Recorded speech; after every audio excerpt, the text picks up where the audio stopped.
Hello again, everybody. Zack Attack is here with my WWE Raw review for tonight, Monday, April 1st, 2013. Of course, the final Raw before WrestleMania 29. Of course, it was 1 year ago today. It was supposed to be on 28th. The day Rock beat John Cena. So we will see what happens with Team Dan tonight. And my thoughts on tonight's Raw going towards Mania. It was actually a pretty decent Raw tonight. There were some silly things, but hey, you have silly matches before Mania. Good segment, decent segments for once. And the crowd tonight in Washington, D.C., pretty good crowd tonight, especially during our first segment. The show that Washington crowd was very good, especially, like I said, during our first segment involving one John Cena. And there was like interesting segments, especially in the last segment. So Cena came out, blabbed and blabbed as usual about trying to get redemption, and he said basically why this feud has been lacking this year. It was more personal last year. Rock and Cena was making fun of each other left and right, taking everything personally. That's why the feud was so intense last year. And this year was more been about respect, and it's kind of like been lacking in building, especially with Rock not being there every week. And last week's promo I thought was the best promo they've done for this feud build-up. But I didn't say much, but anyway, Cena went on and on, rambled on about, failure, but he needs to win. I'm better than The Rock.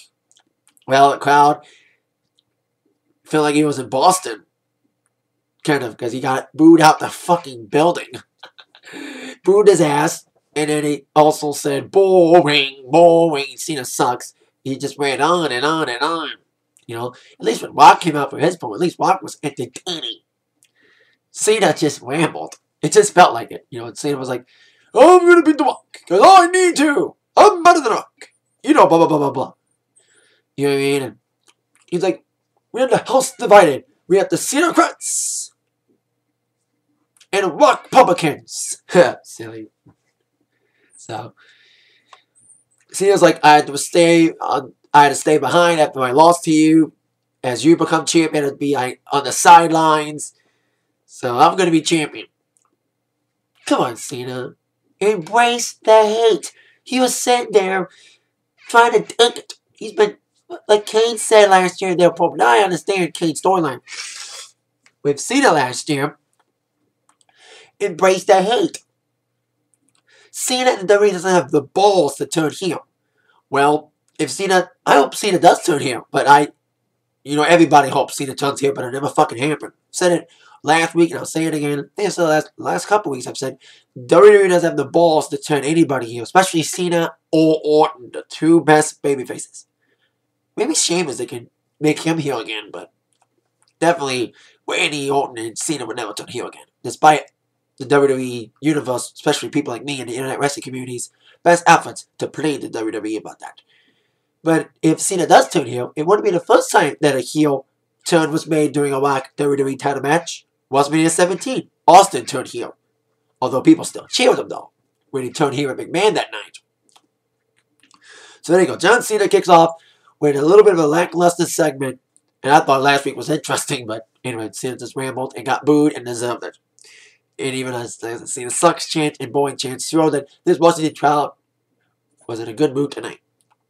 Speaking of a guy I would like to turn heel, besides John Cena, I mentioned him, Randy Orton, he teamed up with Big Show and Sheamus in a little bit of a warm-up match for the 6-man tag against the Shield this Sunday against the Job Squad. I mean, the 3-man band.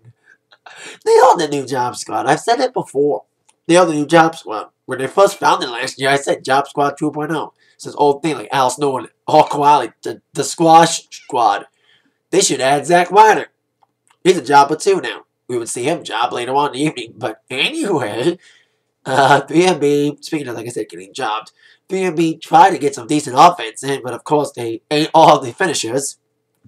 One got the brogue kick, one got the RKO, actually. RKO the Slater, Drew McIntyre got the brogue kick, and Jinder got the weapons of mass destruction. 1, 2, 3 victory for Big Show and Sheamus. And Orton, I thought when Big Show got the hot tag after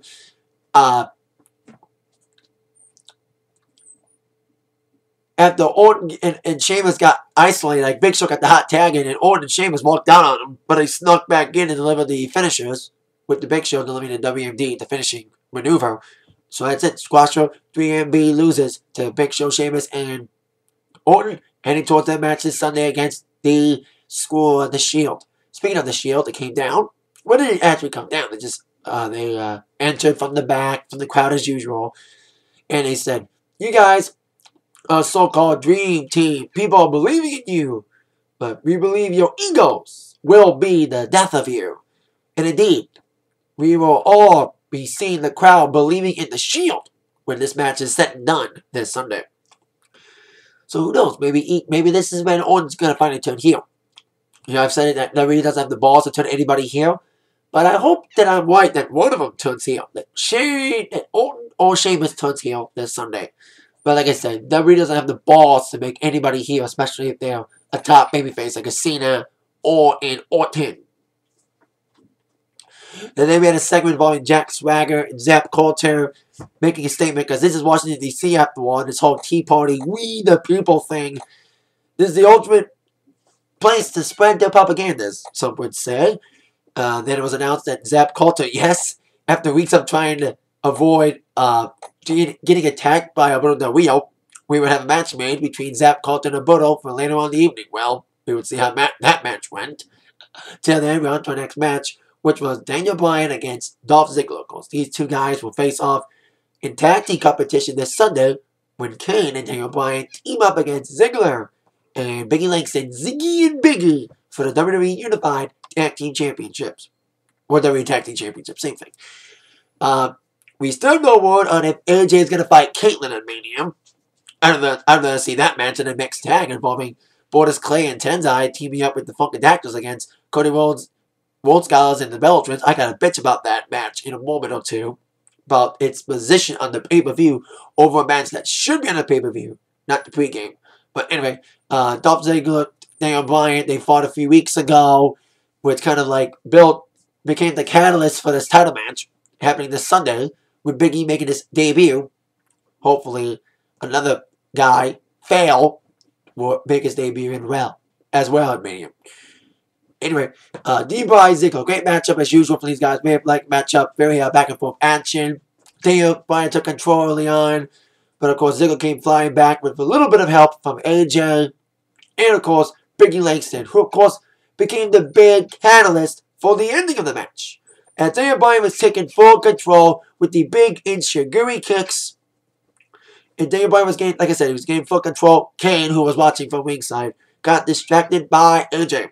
As AJ was skipping around, Biggie Langston nailed Kane, dropped him on the ground, and Daniel Bryan came in, drop kicked the hell out of Big E. But as Daniel Bryan was taking care of Big E, Dolph Ziggler got the sneak and roll up in 1-2-3 victory for the show off. Dolph Ziggler, the ultimate opportunist. Sorry, Ange, but he took the opportunity. He took the opportunity from that distraction from Big E attacking Kane and rolled up D-Bryan as he got distracted by that 1-2-3 victory for Ziggler. After the match, Daniel Bryan and Kane won a piece of Big E yet again. And Kane was even about to choke slam Big E, but Big E got out of it. He grabbed Kane's hand, choked it, and got out of it. Like Kane was like this, and then Big E with his own hands like powered out of it. I thought Kane was purposely doing that, but purpose or not, Big E got out of it. So there you go. Dolph Ziggler gets a steal victory, giving him and Big E big momentum towards their tag team title match at WrestleMania against Team Hell No. Will AJ be a factor? Probably she will be this Sunday. At least Big E won't be outside the ring. Like I said, he'll be in the ring. So there we go. Now on to our next segment, which involved Shawn Michaels. Now, I am not kidding. I'm not kidding. I randomly, I didn't know Shawn was coming tonight. I didn't know he was going to be there tonight. I should have known he was going to be there because of the Triple H's match against Lesnar being the no holds barred career-ending match. Shawn was supposed to be at SummerSlam to accompany Triple H, but got injured. So I should have known Shawn was going to be at Raw tonight, but I didn't know. I didn't know he was going to be there. So I randomly pulled out this shirt, my old school DX shirt. Yes, it's the original. See, it's got the old school. You can't see it good. It's got the old WWF logo, and it's the real original DX shirt, maybe. So I didn't know Sean was going to be in that. I just randomly pulled this shirt out, and then Sean came. I was like, awesome, especially they were trying to do the you know now with that we got 2 votes for him. Get to that, and interruption I knew was going to be happening. So Shawn Michaels came out talking about Triple H and his retirement match.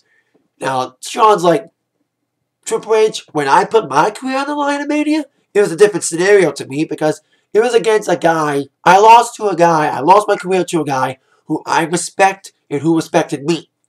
It was a mutual thing. You know, it wasn't like Taker was out to end Shawn's career. Brock Lesnar's out to end Triple H's life and career. It doesn't respect Triple H. So Shawn's like, Triple H, despite my qualms, I'm not saying that I don't want you to do it. I'm saying do it and kick the hell out of Brock Lesnar. Kick his ass. And as they were saying that I knew Brock Lesnar's music was going to hit. And it was 1 year ago tonight when Brock Lesnar returned. Actually, one night tomorrow. Tomorrow will be the 1 year anniversary when Lesnar made his return to WWE the night after WrestleMania 28. So as Triple H and Shawn, I told you I was going to do that. You're not down with that? We got 2 words for it. Then here comes Lesnar's music with Paul Heyman accompanying him. Talking about Paul Heyman saying to Triple H, you're going to lose this Sunday. You're going to get your ass beat to Brock Lesnar. Your career will be over. You're going to let down a lot of people. You're going to let down the fans. Let down Shawn. Let down your dad-in-law, father-in-law Vince, who's on Twitter, by the way. Now I thought I'd say Vince McMahon on Twitter. Anyway, you'll let down the board of directors, and he's going to let down his wife. Well, he's used to that. That was kind of funny. Anyway, I thought they were going to get it on, but because Shawn took his jacket off, so did Triple H, I think they wanted a piece of him then. But Shawn did announce that he was going to accompany Triple H at Mania. He will be in his corner. This time, Shawn's ain't actually going to be there. Because last time, Shawn said he was going to be in Triple H's corner, like I just mentioned, at SummerSlam during the last encounter, which was stupid, main event at SummerSlam. Shawn got storyline injured and got his own broken by Brock Lesnar, storyline-wise, and couldn't make it to SummerSlam. So this time, Shawn will be at WrestleMania. This will be the second WrestleMania in a row that Triple H and his best friend Shawn will be involved. Although this time, Shawn's not the special guest referee like at last year's Mania during the Triple H match against The Undertaker in Hell in a Cell, which is an epic match. So there you go. Shawn Michaels at Mania and Brock Lesnar and Triple H getting ready to beat each other limb for limb in a last man match, not last man standing, but a no holds barred match with Triple H's career on the line. I personally think Triple H is dead. His career is dead in my mind. He should stay retired. Now on to our next match, which involved my man Zack Ryder, woo, you know it, making his annual squash appearance. I mentioned the 3-man band. I think we call it a 3-man band. I call it the Job Squad. I think she called 4MB. Add Ryder in because he's a squasher too. Anyway, Ray Barrett came out for his match. It was announced. Ray Barrett and Miz was announced last week to be on Mania. Well, it was announced this week. I mentioned in my attack line today that they were going to make a pre-show match, which they did. Miz against Wade Barrett for WrestleMania. What the fuck? You tell me that Miz and Wade Barrett, which should be a great match for the Intercontinental Championship, is on the pregame show, yet you're going to have on the pay-per-view, instead of the IC title match, Borders Clay and Tenzai teaming up with the Funkadactyls in a mixed tag against World Scholars and the Bella Twins? Bullshit! What the fuck? I have nothing against World Scholars. I said it last week and I'll say it again. I feel so bad for them. They reunited and now they're in a fucking mixed tag match at Mania. A match that should be on the pregame, not the fucking main pay-per-view. Should be Miz and Barrett for the title at Mania, not the pregame. So, I'll stop my ranting for now that Miz and Barrett's not on the main card yet. Fucking mixed tag with the Funkadactyls and Bellatrins all.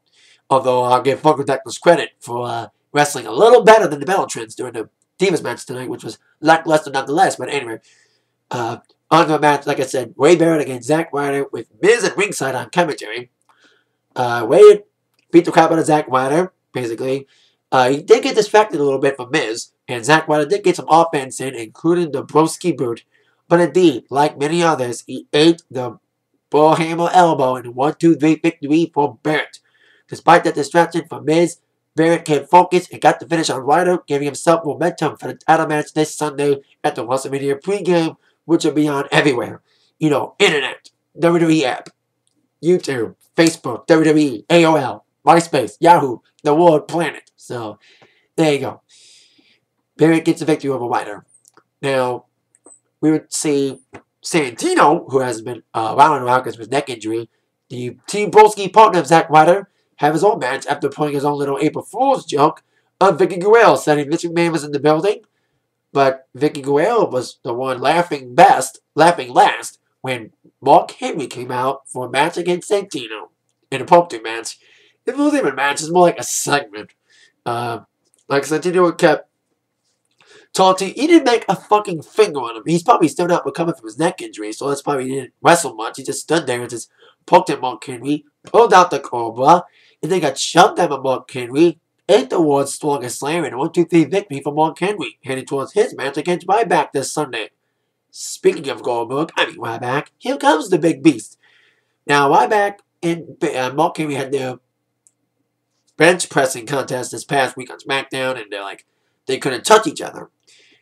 And until Mania. And of course, Ryback wanted a piece of Henry before Mania. Well, he was creative by using the Broski partner of the Broski, of course Santino, using him as a battering ram to ram Mark Henry, even tossing Santino onto Mark Henry. Like I said, he didn't physically touch Mark Henry. He used another guy to beat the crap out of Mark Henry. But he won't need another body to beat up Mark Henry this Sunday. It'll be one-on-one, Mark Henry and Ryback at WrestleMania. It should be an okay match, but I don't think it's going to be anything special. It's going to be like two grown big guys just pushing each other and shoving and trying to do big moves. So there you go. Mark Henry defeats Santino. And of course, Mark Henry will wrestle Ryback this Sunday. Now on to our next event, our next match, a match I mentioned a little earlier. Zap Coulter was supposed to make his in-ring debut against Alberto Del Rio. But Zap Coulter kind of pulled the fandango by not wrestling at all during this matchup. Before that, we had a promo from Punk.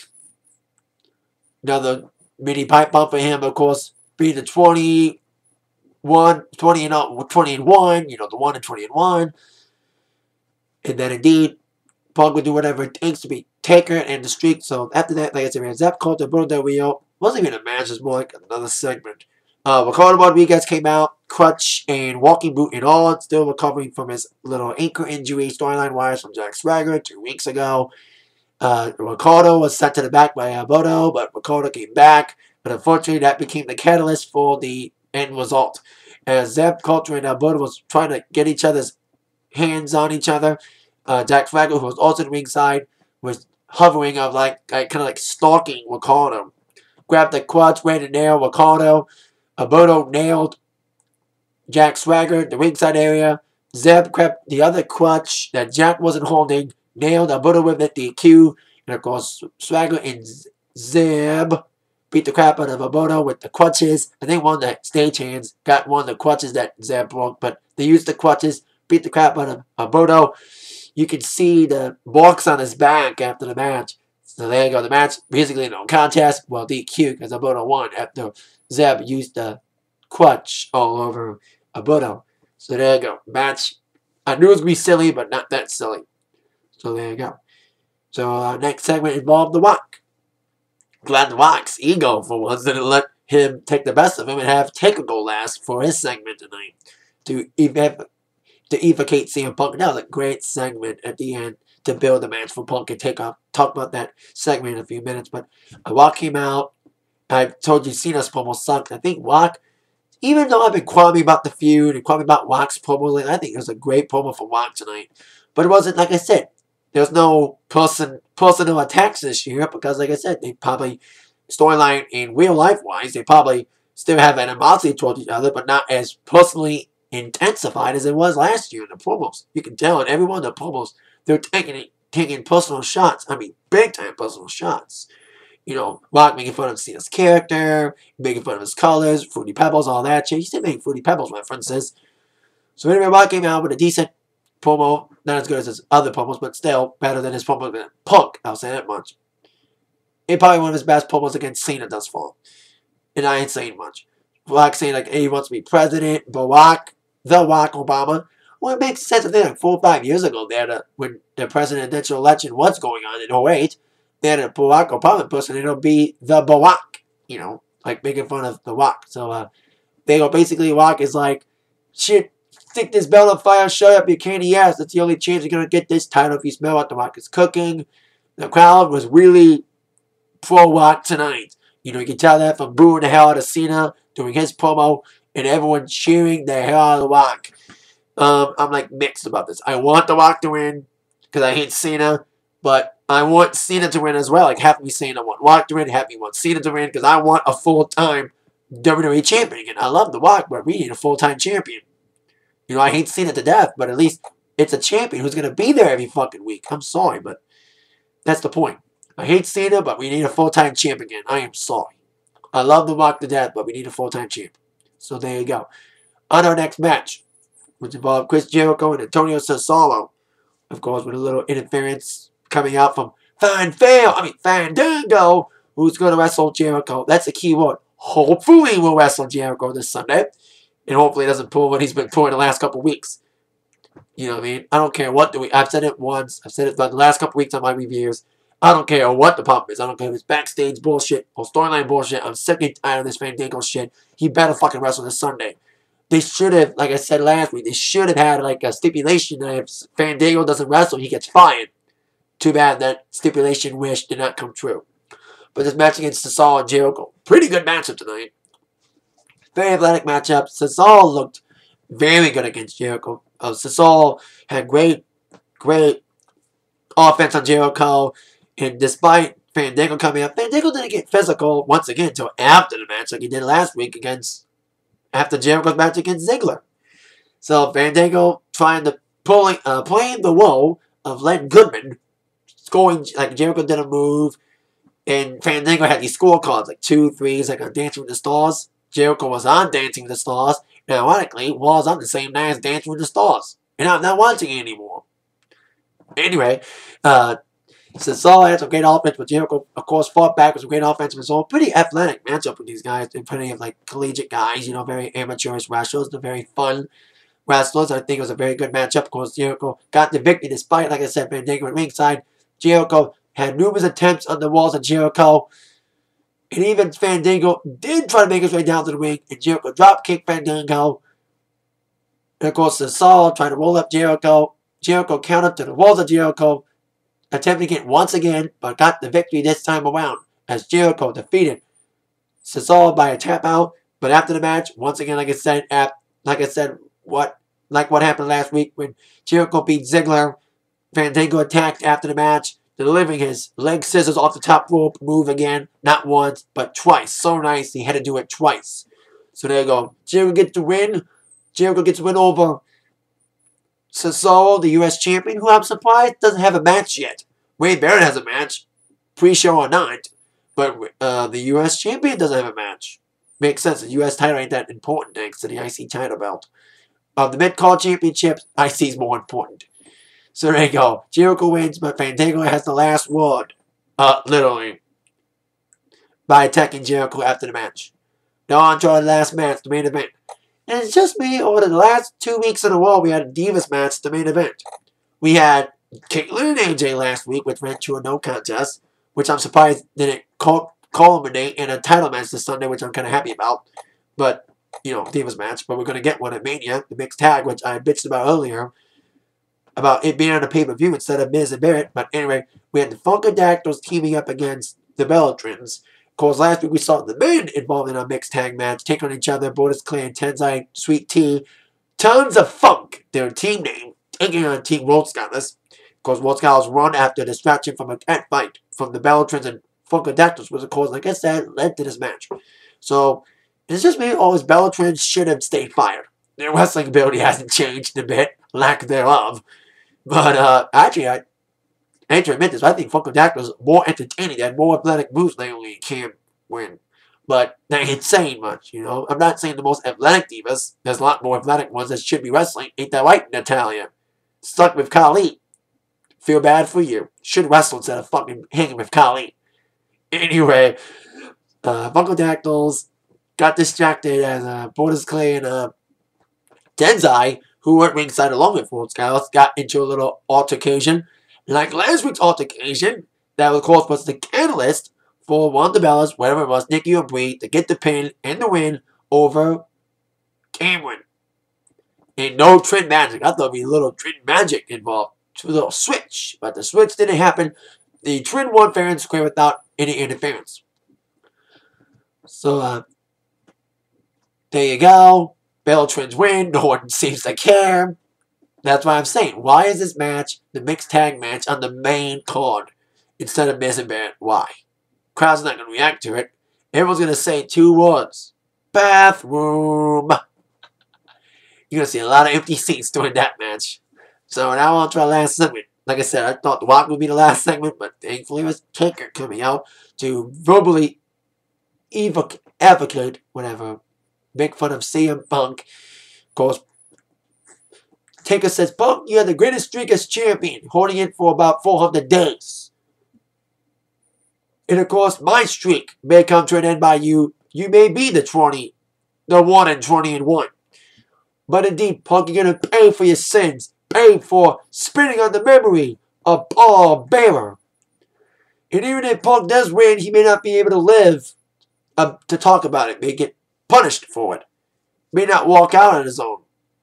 Well, but as Taker was continuing talking, here comes a parody of a familiar Taker. And I think, I love Punk and all, but I think this was probably the most, like I said, I've been calling everything. And I love the segment with him in the last couple weeks with him tossing the urn. But I think, despite my acceptance of that, I think this is probably the most despicable act he's done yet. Despite my love for him. The Druids came out, like a familiar entrance like it was in WrestleMania 20. That was a parody of that entrance. With the, oh yes, voice clip coming out. And a Paul Bearer impersonator came out. A bad one at that. That was like the final insult. As Paul Bearer, the impersonator came out, Taker came out, beat the crap out of the Druids. And then one of the Druids went to be CM Punk. Yes, Punk was one of the Druids. And Punk beat the crap out of Taker. As Taker was trying to beat the crap out of the Druids. Like I said, Punk, as a Druid, came out, revealed himself as one of the Druids and attacked Taker. Beat the crap out of him, especially using the urn as a weapon. Beating him down to the ground. And as Taker was lying on the entrance ramp, Punk took the urn. Like I said, this is the ultimate despicable case. Like I said, despite my acceptance of the Punk making fun of Pero, death is probably the most insulting. And I love him to death, though. He opened up the urn. I know it's not weird ashes, but it's like, just the aura of the urn. That's why I'm like upset that Punk kind of did that. I know it's storyline and all, but it's like, and I have had my qualms about Paul Bearer's death being spoiled. And I did, like I said, love that urn segment of him tossing it, but him taking the urn, opening it, spreading the fake ashes all over Taker's body, and then bathing in it as Wall went off the air. That was kind of like disturbing. But it's kind of a great way to hype up Mania. It's a great way to end Wall, though. Despite my qualms about it, I thought it was a great way to end it. Punk using the urn again as a weapon, taking the urn out. The last remnants of Paul Bearer buried, literally, on Taker. With the ashes buried all over him. Fake or whatever. So, there you go. Punk delivers a big statement tonight as he tries to give himself momentum to finally break the streak of The Undertaker this Sunday. It's tough to pick a winner of that match for me. And I know it's going to be a great match. This is Taker and Punk's first real one-on-one match. They've had matches against each other in the past, like I mentioned. But there was a submission match at Breaking Point 2009, Hell in a Cell 09. So it's the first match that Taker and Punk actually had together. One-on-one is the best feud of Mania, in my opinion, and everyone else agrees the same. So it should be a heck of a match this Sunday with a lot of personal animosity built in. More personal than Rock and Cena. So that's why everyone, including me, talking more about Taker and Punk being a big match instead of Rock and Cena. The supposed main event. It's like Rock and Hogan all over again. Rock and Hogan should have been the main event. Not the title match between Triple H and Jericho in WrestleMania 18. Taker and Punk should be the main event. Not Rock and Cena. Well, Cena wants the championship. But anyway, but Rock and Cena was main event last year. So we can go all day about that. But anyway, so there you go. Punk attacks Taker, gets the last word literally, and tries to beat the 20-1. The 1-20-1 this Sunday at WrestleMania 29 in New Jersey. Of course, P. Diddy, where you want to call him, performing. I think the crowd booed it. I hope he gets booed out the building on Sunday. And Trish Stratus will be inducted this Saturday at the Hall of Fame by Stephanie McMahon. I said Trish on the attack line. She said she knows who inducting is Stephanie. So I said we don't know who's inducting Trump and who's inducting. I think that's it. We know who's inducting Backlund. We know who's inducting Foley at the Hall of Fame, which is going to be Terry Funk and Bruno Schwarzenegger, Trish. And the Hall of Fame will air next Tuesday on USA Network, but they're not going to air Mick Foley on TV. Bullshit. They're going to air Bruno's induction, Trish induction, and Bruno's induction. Why not make Foley one of the TV ones? Stupid. WWE for you. That is it for my WWE Raw review for tonight. See you all later. With that in mind, you've all been attacked by the review from Zach. See you all later, everybody. Yeah.